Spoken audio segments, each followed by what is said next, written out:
Enabling SSL on services written in Java is very straightforward. Once you've established the key store and the trust store files using the Java key tool that we discussed in the earlier video, you just need to point these services at those files. I've enabled SSL on this cluster with the exception of HBase and Uzi. So I'm going to go into HBase, I'm going to go to the configuration tab, and I'm going to look for SSL.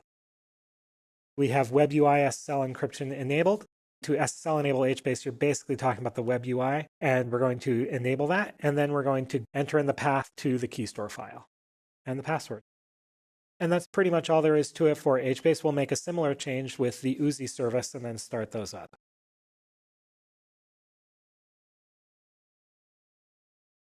As you can see, we have the Java key store location. That's going to default to something else. So you want to put that into the right file.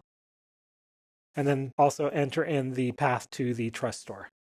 Uzi does give you the ability to set these separately so that only the Uzi service has this particular setting. In this example, I'm using the same key store and trust store files that I'm using for the rest of the cluster.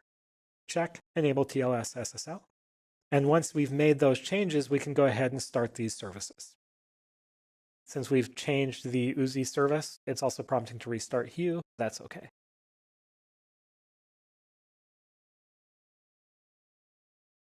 So those services are starting. I'll go ahead and restart the Hue service as well.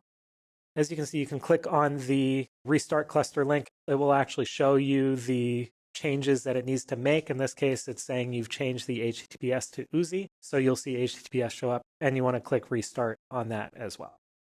Once you have the entire cluster running in green health, you've successfully enabled SSL for everything.